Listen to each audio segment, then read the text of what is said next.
everyone. The greatest goblin that ever lived is here for a very special video. This is a review, and it's also a really humongous thank you to Unlikely Heroes Studios. Earlier this week, I got in the mail these two books. Issues 2 and 3 of Super. I read issue 1.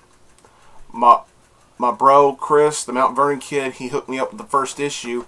I read it and I fell in love with it. It was such a great issue, such a fun read, and both me and Chris actually came into contact with Unlikely Hero Studios, both on YouTube and on through Twitter. And they this past weekend, I received a message from them on Twitter. And they wanted to have my address. And they said they would be willing to send me review copies of Super so I could review them, and I guess give them all the publicity I could. And I said I would be honored to. And as soon as I had the chance to, I sent them my address, and then they sent me these books along with a letter directly from them. Directly from one of the creators, Justin Piat. And he wrote me a letter. It's handwritten too. He says, "Hey Edward, thanks again for taking a chance on Super. It looked like you really enjoyed issue 1, and I did. And I think after these issues, you might need a clean pair of pants. Enjoy." Okay. Kind of a double meaning behind that, but oh well, okay. But I'm here, and just to everybody up there at Unlikely Hero Studios, thanks again for such a great honor. I mean, it came with stickers and with little cards here, and even Chris pointed it out. All these people who have obviously loved the series, and on the very bottom here we got, I don't know how well my camera can pick it up, but yes, it's a recommendation from Comic Uno, from the Dark Avenger Inc. family. I'm like, sweet. Now, before I get started with the reviews, I want to say something about Super. And Unlikely Hero Studios can quote me on this statement. Super is a series that makes me proud to be a comic book fan because it is so fun. You guys up there at Unlikely Heroes, y'all can quote me on that. Truly makes me proud to be a comic book reader. It's so fun. I love it. I sure as hell recommend this series. Now, on to the reviews. First, I'm going to give my 2 cents on Super issue number 2. That's a pretty sweet cover, by the way. You can't repel awesome of this magnitude. Genius. And I love the fact that the first thing I want to point out is that I think each cover is going to have a different tagline underneath the title, and that is awesome. It's something that Futurama did, and it's like seeing it done on a comic book. It's just awesome. It's like you see stuff like that all over the place. It gets your attention. But the team comes across Baron Blizzard, I believe is what he calls himself, and he's got that stereotypical, German accent or something like that. It's like, there is this, and stuff like that. It's just really good stuff. And I know there was like a little wink in that kind of style to the writing when it comes to the Baron here, is that he has to use ice-related puns. I'm like, gee, where have we seen that before? And it's just funny stuff. I mean, it's just really good stuff. The dialogue in here between the heroes and the villains is just hilarious, just great stuff. The Streak's trying to get a hold of Baron. He's like, man, this stuff is stuck to you. And he's like, it is frozen to me. That mustn't look good. It's not. It's like they're trying to one-up each other, but at the same time, it seems like they're just like talking normally to each other while they're beating the crap out of each other. It's just great. The heroes are unfortunately defeated by the Baron, only to be saved at the last minute by the People's Champions. Fire Ant doesn't hold back his tongue about the People's Champions, and if I may, I'm going to spoil some of the things he says about these champions here. It's like they're on the run. Yeah, Baron Blizzard is his name. They're trying to take him out, and he's just shoving them all off. You know, Blitz doesn't look good in this outing, but then we have the arrival of the People's Champions. It's Superstar, Devil Blade, Nightstar, Lone Wolf, Plastique, and Vendetta. And I got to talk about this. You know, he's talking about, God, I wish they'd drop dead. Every single one of them is a pretentious, narcissistic ass clown that doesn't deserve to be called a people's champion. And he, spouts out some more, and he says about Nightstar is like, maybe I'm nitpicking a little bit, but I just don't understand what being the least inconspicuous ninja in the world, a brooding loner with no depth perception, talking about Lone Wolf, and then the rest of him, he's like a whiny, self-obsessed emo trapped inside a sticky shell of symbiotic goth peanut butter, a pole-smoking Michelin bastard drenched in guyliner and waving a magic stick, a brainless half-naked slut with size-changing rubber jugs, or an egomaniacal asshat who disgraces the flag he's wrapped in, has anything to do with being a hero. Yet they're out there while I'm stuck in here. God damn it. I love this stuff. I just love this stuff. And Blitz is still pining over Superstar. And, Fire Ant is right. I mean, this dude is such a narcissistic asshead. It's just hilarious to see him hog all the credit for all the hard work the real heroes of the book had to go through. Meanwhile, Max Archer is being honored with some scientific award, and he doesn't really want it at first, and he's persuaded to go to this award ceremony. It's like, in the award ceremony, I'm not going to ruin it here, but he goes to this science convention.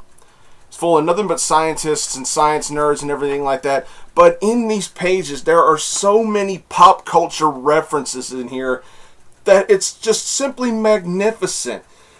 And I remember some of these from my childhood, and there's some pop culture references of modern day, pop culture and everything.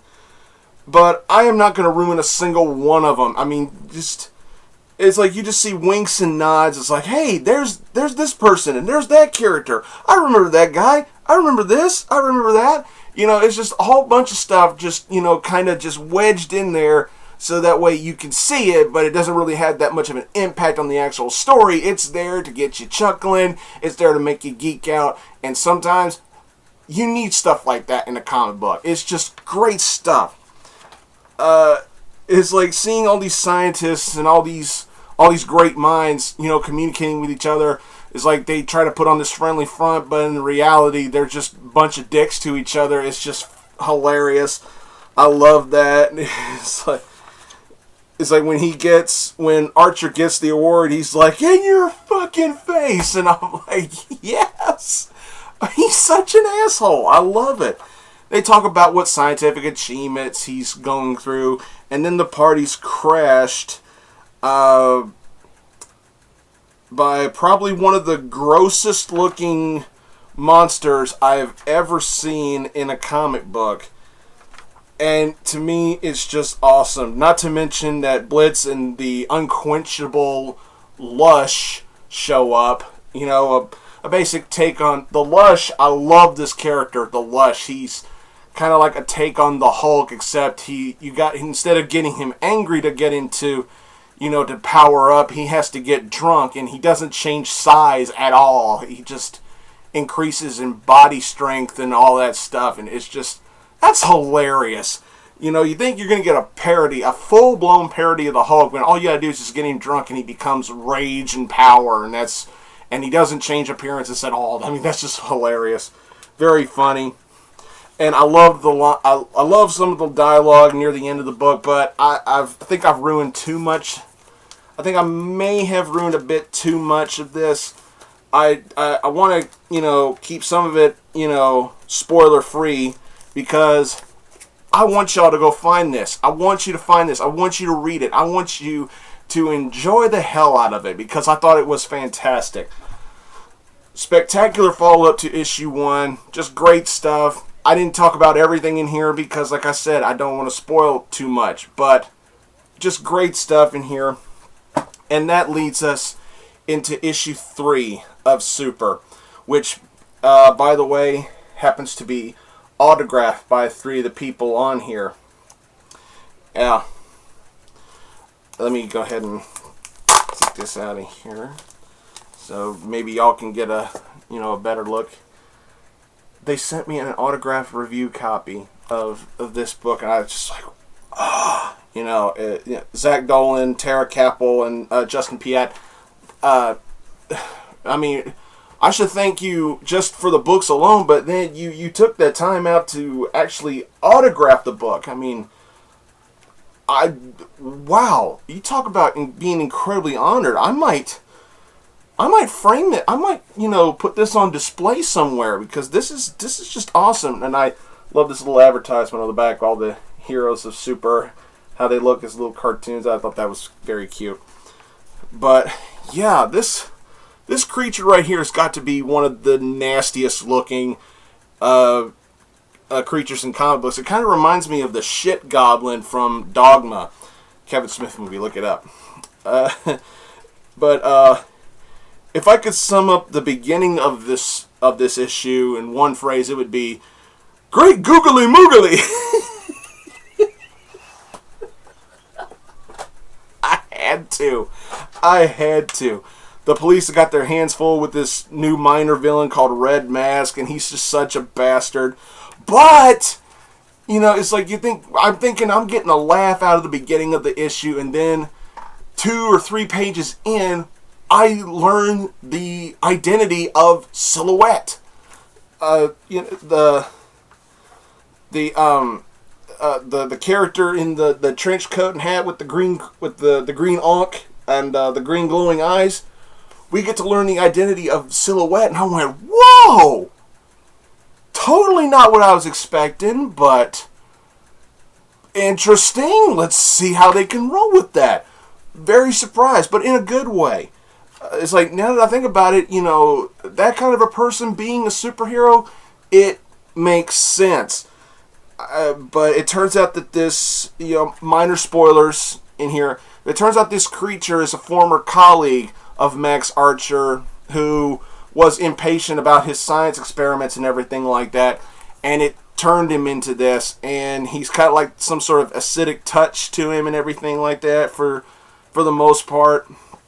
You know, Archer's robot has his hands full with him. Adventure Man Zero, I believe, is, you know, Adventure Man Zero, the robot that Archer created, and is like, in here is like, it's just like balls to the wall action with one-liners galore. You know, the heroes have got their backs to the wall. The underdog's trying to fight a way to make the comeback against this big monster of a villain. And Archer actually comes up with a way to stop him. And he has to ask a big favor of Blitz. Now, I'm not going to ruin what they do. I'm not going to ruin what his plan is to get rid of it. But what I will say is that he asks Blitz to do something. But this could there's a small possibility that what she has to do to stop this creature, there is a small possibility that it may end up being a suicide mission. She may not survive. And he's like, if you need to call anybody before you do this, now would be the time to do it. So she calls her boyfriend, and unfortunately he's not answering because one of the big reveals in the first issue of the series was that her boyfriend in reality is a main villain of the series, that was revealed back in the first issue, which was a monumental shocker for me. And I was like, oh my god, one of the main heroes is dating one of the main villains, and neither one of them know it. Wow! Phenomenal plot point. Phenomenal stuff. And, you know, another group of heroes come up to, you know, to try and help them. They're very unique looking.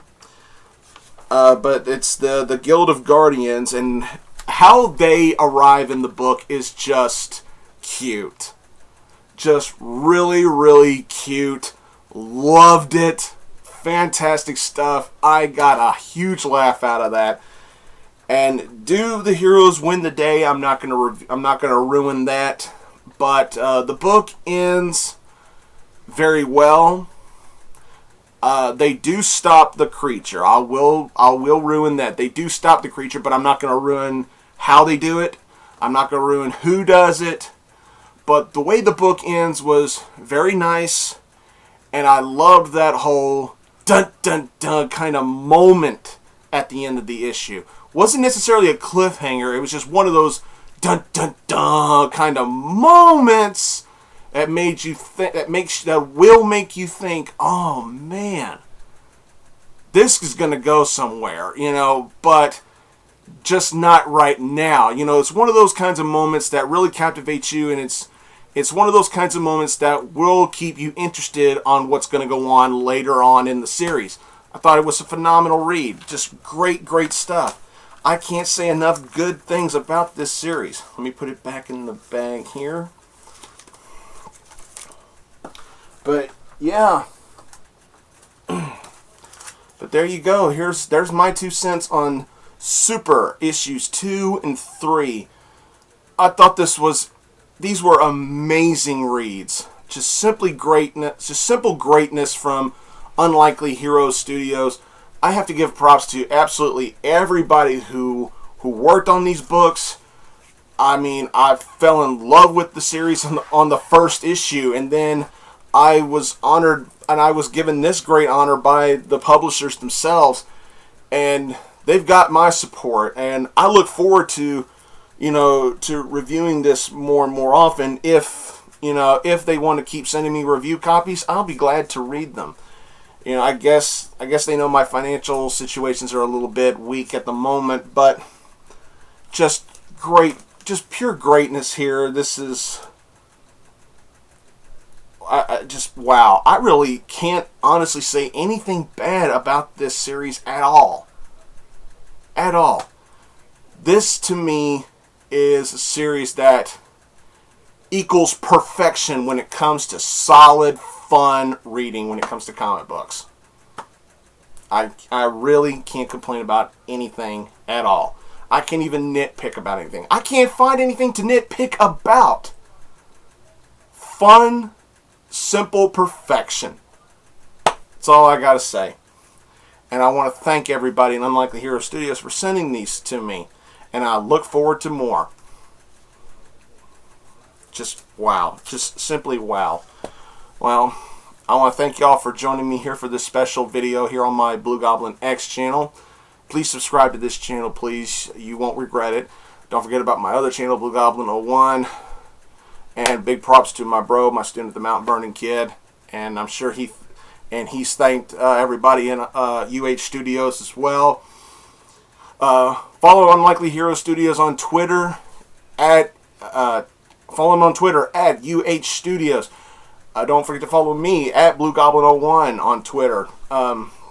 Thanks again for watching, everybody, and until next time, I will see you all later.